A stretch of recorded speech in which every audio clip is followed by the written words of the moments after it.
On August 29, 2005, Hurricane Katrina struck the city of New Orleans.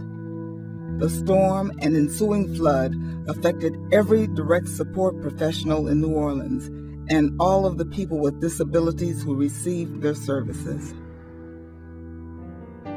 We had staff take folks with disabilities with them and their families. And these were entry-level staff. They took it upon themselves to take care of people in the darkest hours. And it was in the darkest hour for them, yet there they were helping others. And I will never, ever, ever forget that. The people with disabilities supported by Volunteers of America made it out of the city safely, but not everyone was as fortunate. An estimated 90,000 people were still in New Orleans when the hurricane made landfall. I've seen a lot of stuff on TV about why didn't folks just go? How did they end up at the Superdome or the convention center? Well, you end up there because you don't have a car. You don't have a car because you don't make enough money to make ends meet. Or you don't have a car that will drive, 8 or 10 hours to get away from the city, or sit in traffic for 8 or 10 hours on the interstate in gridlock when you're supposed to be leaving to higher ground. As with previous evacuations, people thought they would be returning home after 3 days, but this was not the case. That Monday morning when we got up, started watching TV, and to our surprise, we were shocked when we saw that, there was no more in New Orleans. Supporting people during the ongoing evacuation, as well as supporting family members, created new financial burdens for DSPs. Many used personal credit cards and spent their savings taking care of the people they supported. By this time, our staff, they were ragged, but they kept plugging away, and they kept doing their job, even though I can't even begin to imagine what might have been going through their minds about what's happened to my husband, my sons, my daughters, my grandchildren. One DSP, supporting a man who used a wheelchair, tried valiantly to save his friend. Indeed, the direct support worker and the person who used the wheelchair did not evacuate from the house. As the water rose, they tried to go up into the attic, and they couldn't get there. Chad was like my little brother, a big-time prankster. Chad caught a simple cold from one of his frat brothers. He checked himself into the hospital. I was there with him, and he just got sicker and sicker. His medical records were at Tulane Hospital, which was flooded, so no one had a blueprint of what to do for him. As a result, his lung collapsed, and he passed away on that Monday. When the nurses came to clean him up, I didn't let him. I wanted to do my job. I'm still struck by how many of those folks stayed with us. And these folks were there, and they were putting other people before them and their own families. And it still just makes me emotional to think about how blessed we are. Being responsible for a number of people during this crisis, vulnerable people, many with high support needs, added stress to workers already exhausted. We were trying to be strong for the consumers, plus we were with our own family members that didn't evacuate with us. We just tried to comfort each other, be strong for each other, and the consumers at the same time. That was pretty hard to do. At this time, everyone was hurting. Community and family ties were strained. The people whose very job was to provide support were now those in need of support. It was really hard on me, trying to keep it together. I couldn't break. If I broke, then my staff would have broke, they would have panicked, then my consumers would have panicked, and, we would have fell apart, so. As the floodwaters receded, people slowly returned to New Orleans. Military helicopters were flying overhead, and it was hard to think because of the sound.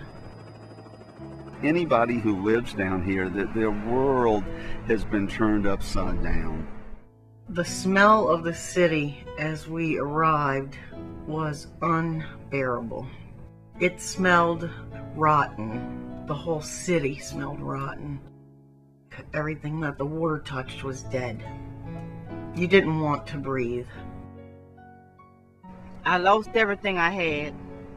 It was terrifying to come back to see that I have nothing to go back to and nowhere to go. This used to be a nice neighborhood. Not now. This was my living room. They had 9 feet of water in here. This was me and my wife's room. This was a whole lot of clothes. The damage from up here, it wasn't, maybe a couple pieces of the ceiling was down, a couple pieces of the wall was down, but everything else was from people coming in here, looters coming in here. Just took what they wanted to take. An added role for direct support professionals was finding housing for the people they supported and for themselves. FEMA, the Federal Emergency Management Agency, was providing trailers to those who had lost their homes, but the trailers proved difficult to obtain. Hundreds sat unused in other states, while people struggled to find affordable accommodations. I wanted to come back to the job, but I didn't have anywhere to stay because the rent was $2,800 for a 2-bedroom house. So I started out sleeping in the parking lot in my car, trying to work and running back and forth to Texas, trying to take care of my son with not enough money. Time to time, when I think about it, it may be a little depressing. But all in all, I'm happy because I'm blessed that I was able to make it out. The most important thing is my life, you know, and I think about the people that didn't make it. Post-traumatic stress disorder is a big issue for the folks in this area, especially folks who experienced it firsthand. The loss people experienced at this time was profound, but the need to go on and the sheer scale of work in rebuilding homes and communities provided focus. For DSPs who returned to New Orleans, moving on often meant working more than one job while trying to rebuild their lives.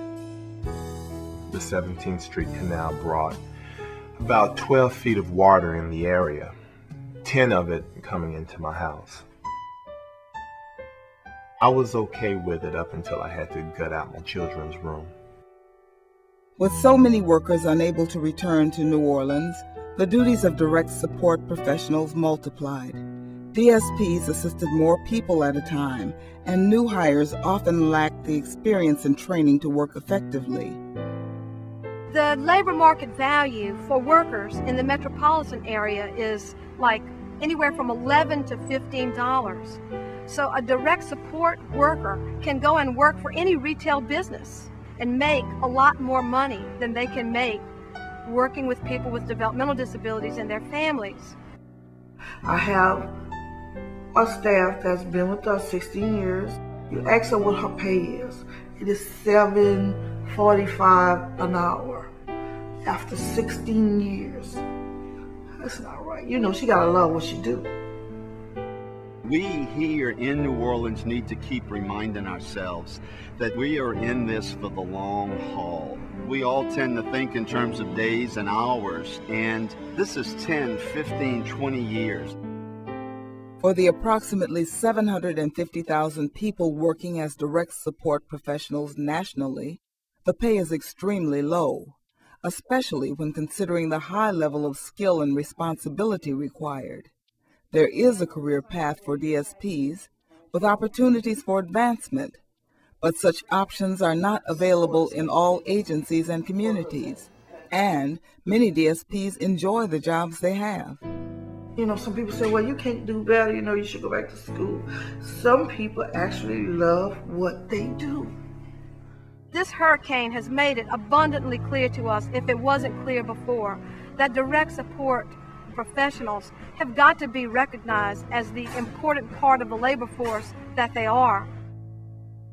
To fulfill the promise of making our communities welcoming places for people with disabilities, it will require a well-trained workforce of committed direct support professionals who receive livable wages.